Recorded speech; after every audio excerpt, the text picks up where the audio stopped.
Hey y'all, I'm Chris Vaughn and this is Chris Kitchen. Welcome to all my new subscribers and thanks for joining me again to everybody else who's been rocking with me since the beginning. Today we're making these delicious flaky honey butter biscuit rolls or angel biscuits. They're perfect for breakfast, brunch, lunch, or dinner, and I'm not going to waste any more time. Let's get into the recipe. We're going to start with a fairly large mixing bowl and we're adding our flour. I'm using bread flour for this. You don't have to. You can use all-purpose, but I just prefer to use bread flour when I'm making breads and doughs. I've also added to the bowl some sugar, salt, baking powder, and baking soda. Don't worry, everything you need is listed in the description box below. Now we'll add in some vegetable shortening. Now if you have the butter flavor vegetable shortening, add that. It actually makes this taste even better. But I only had the regular old Crisco, yes child, on hand, so that's what I'm using. Now we're going to mix this all together. If you have a pastry blender or cutter, use that, but I'm using a fork. My grandmama used a fork and it gets the job done, and we ain't got to spend no extra coin on nothing we need to make this happen. We're basically looking to mix this shortening into our dry flour mixture, creating like crumbles that resemble peas or coarse meal. Be sure to break all that shortening up so you don't have any big lumps in your mixture.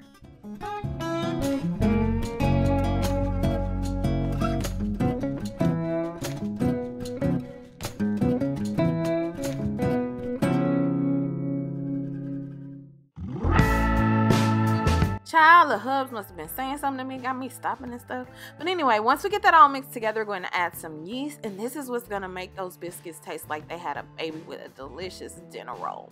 Then we're going to grate in some ice cold butter.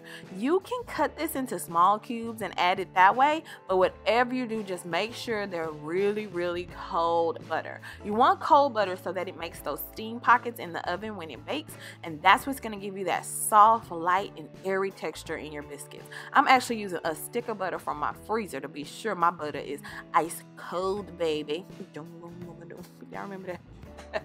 Make sure you move your grater around so that you don't have any large pile-ups of butter, and that your butter is distributed throughout so you can get those steam pockets I'm talking about. Now to this, we're going to add some ice cold buttermilk, and then using a wooden spoon, yes, a wooden spoon, so you don't overwork your dough, we're going to just combine our mixture for a loose, crumbly like dough just until it starts to pull away from the bowl. You're just going to look for it to begin to stick. We are looking for a consistency that's like this right here. It's time to work our dough just a bit for those layers we love in biscuits. We will add the dough to a well-floured surface, and be sure to flour your hands. We're just going to bring it together into a ball, and then we're going to pat it down or push it down into about an inch and a half thick rectangle. You don't want to use a rolling pin for this. Then you're going to fold it over once and then fold it from the bottom or to the top or whatever, and then pat it down again. This step is what's going to make that layer magic happen.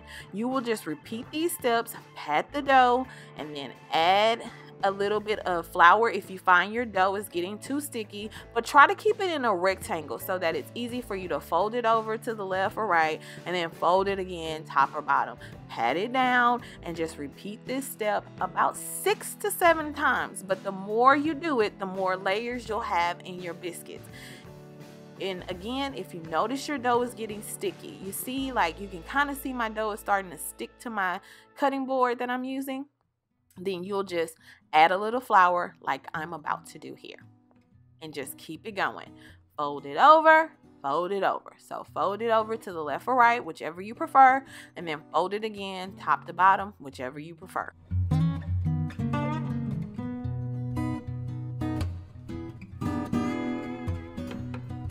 So fold it over and then fold it down and then pat it back out. And again, just keep doing this until you get 7 times, at least 6 to 7, okay? The more you do it, the more layers you have.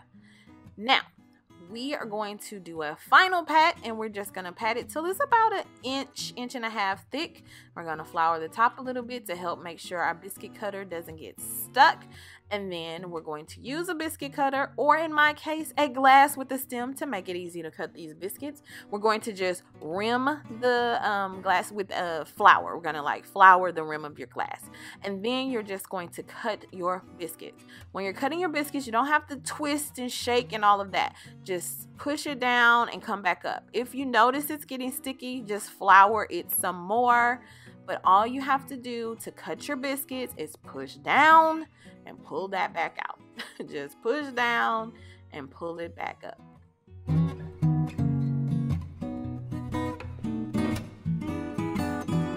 Now this dough typically makes about 12 to 15 biscuits depending on how large of a cutter you're using.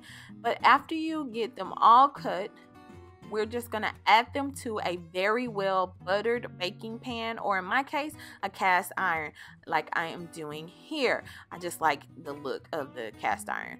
Then you're just going to take your scraps and rework them. And you're going to do that layer thing again, but you don't have to do it as many times, like maybe 2 or 3 times. And then you're just going to cut the remaining of your biscuits. Once you have your pan filled, you're just going to place them to the side and let them hang out for a bit and let them rise. And we're going to heat our oven to 425. And while that's doing, our biscuits are going to kind of double in size a little bit. And then you're just going to brush them just before you put them in the oven with some softened butter or melted butter. And we'll bake them on 425 until golden brown for about 18 to 23 minutes or so. When they're fresh out the oven, we'll just brush them again with some more softened or melted butter.